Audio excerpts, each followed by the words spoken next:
Max sur i24 News. Merci d'être au rendez-vous. À la une aujourd'hui, la Chine engagée dans un combat sans merci contre la corruption. Au nom de la morale, c'est par dizaines de milliers que les condamnations se comptabilisent ces dernières années.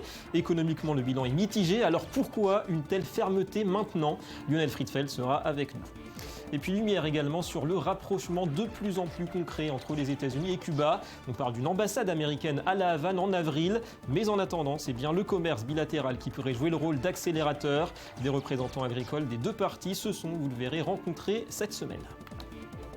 Voilà pour le sommaire. Bienvenue à tous. Avant tout cela, le tour du monde en bref de l'actu économique avec la Chine d'abord. On parlera dans un instant de la lutte anticorruption. Elle est justement au menu de la session plénière annuelle de l'Assemblée populaire nationale qui s'est ouverte ce jeudi. Mais l'information du jour, c'est que Pékin table officiellement sur une croissance de 7% cette année. 7% environ contre 7,4% en 2014, qui reste le chiffre le plus bas depuis 1990. Le ralentissement se confirme. L'inflation est attendue autour de 3%, plus 6% pour les échanges commerciaux. Pour le Premier ministre Li Keqiang, la conjoncture mondiale incite à accélérer les réformes.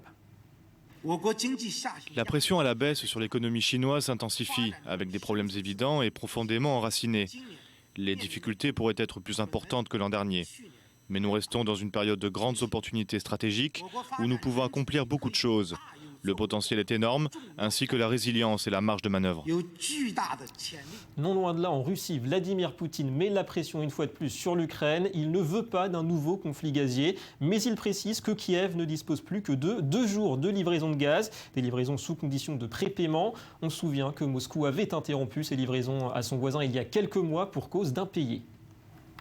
Le gaz est prépayé pour encore 2 jours et aucune action n'a été entreprise. Je voudrais demander au Premier ministre et à Gazprom d'accorder plus d'attention à cela, car personne n'a besoin de nouveaux conflits. Nous sommes prêts à remplir strictement nos obligations contractuelles, mais uniquement dans le cadre d'un prépaiement.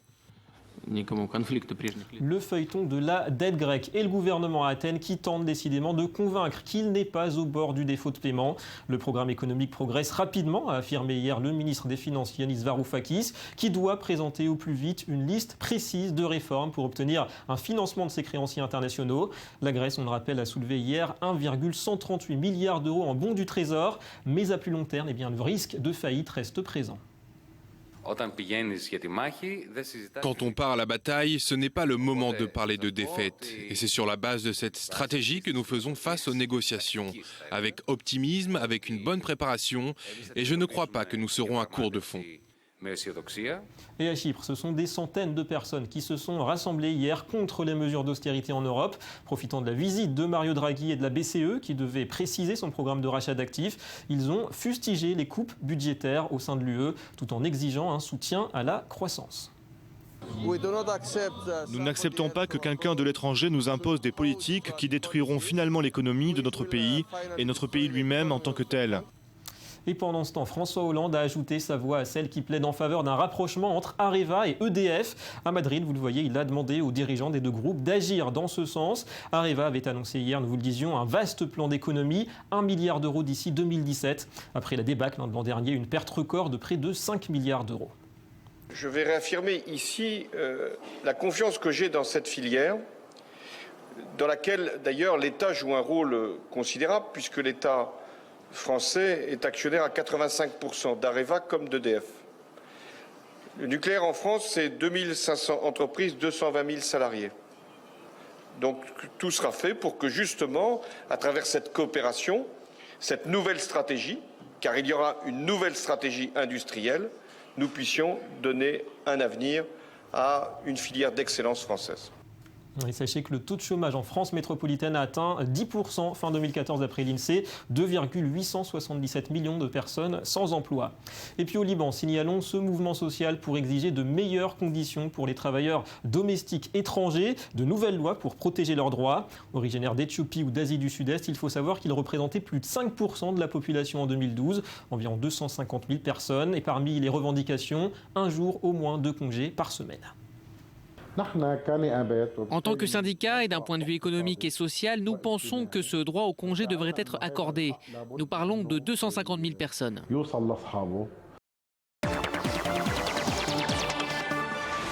Et on ouvre notre premier dossier. La Chine souffre d'un mal tenace, la corruption. Et rien n'y fait, pas même la campagne retentissante du président Xi Jinping. Des dizaines de milliers de fonctionnaires arrêtés, condamnés ces 2 dernières années. Pour autant, Pékin reste parmi les pays les plus mal classés en matière de corruption. Alors que peut espérer la deuxième économie mondiale dont la croissance, on le sait, ralentit? Avant d'en parler avec Lionel Friedfeld, le point avec Johanna Citruc.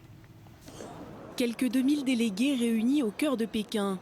Ensemble, ils sont censés représenter un large spectre de la population chinoise pour aider le gouvernement à décider des lois et décrets à adopter. C'est le principe de la conférence consultative politique du peuple chinois. Et pour cette nouvelle session, l'accent est mis sur la lutte contre la corruption. Au cours de l'année qui vient de s'écouler, le gouvernement central a persisté dans son enquête rigoureuse pour trouver les personnes corrompues. Une enquête sans limite, avec une couverture totale et une tolérance zéro.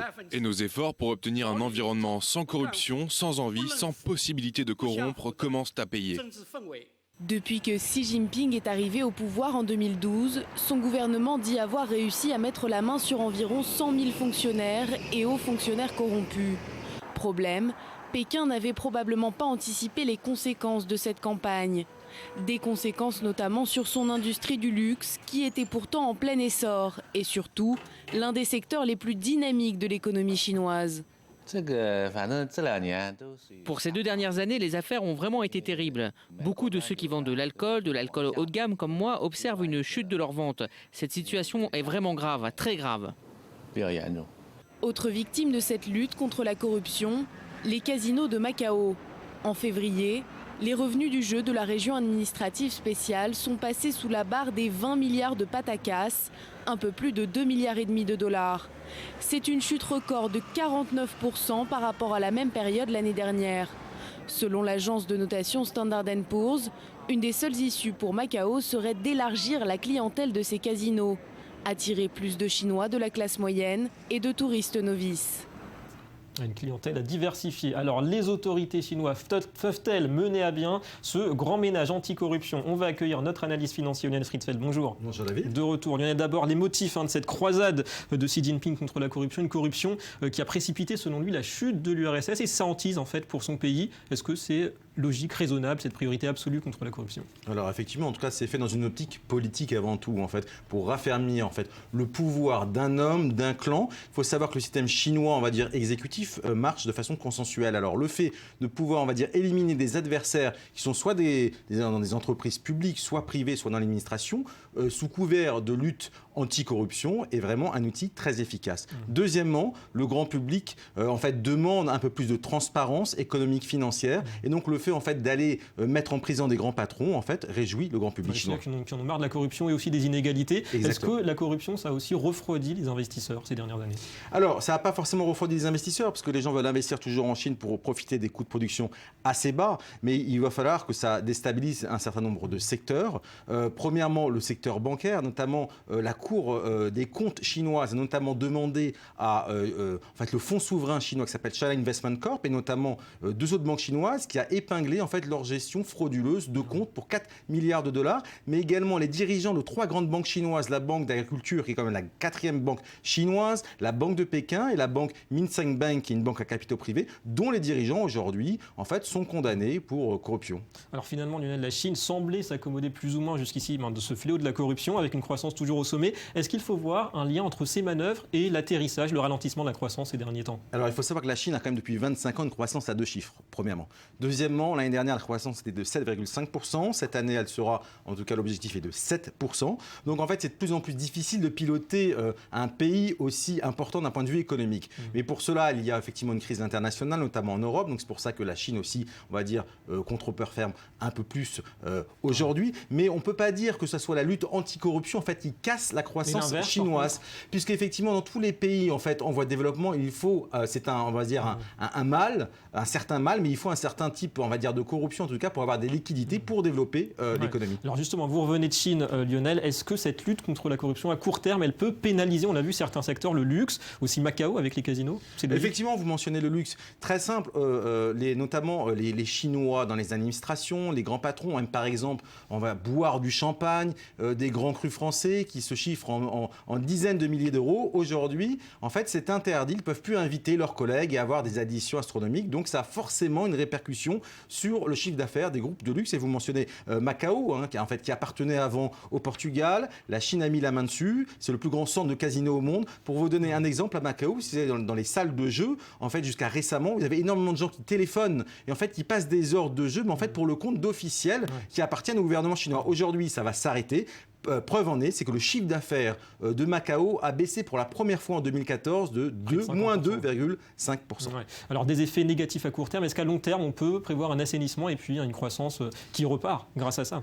Alors, ce n'est pas la lutte anti-corruption qui va faire repartir la Chine, c'est l'économie mondiale. Effectivement, il va y avoir un assainissement parce qu'effectivement, ça réduit en fait les corruptions. Mais il y a d'autres problématiques, puisqu'on peut penser aux problématiques notamment des multinationales. Alors justement, est-ce que vous feriez un parallèle entre la lutte anti-corruption et les lois antitrust qui visent les grands groupes internationaux ? Oui, effectivement, puisque notamment les Chinois utilisent cet argument des lois antitrust, notamment à travers la société américaine, comme Cisco, comme McAfee dans les antivirus. Aujourd'hui, pour vous donner un exemple, les appels d'offres, il y avait à peu près 2000 produits référencés pour les administrations. Aujourd'hui, les Chinois ont augmenté cette liste. Ils ont inclus 5000 produits, mais la part des produits chinois a augmenté et les entreprises américaines sont quasiment exclues de ces appels d'offres. Donc véritablement aujourd'hui, c'est leur première arme. Et deuxième arme, c'est qu'elle hérite notamment de pénalités. On peut penser à Qualcomm, près d'1 milliard de dollars, et Microsoft, 150 millions de dollars. Informatique, automobile, alimentation, peut-être un risque aussi pour l'attractivité de la Chine. Merci beaucoup Lionel Friedfeld d'avoir répondu à nos questions. Merci.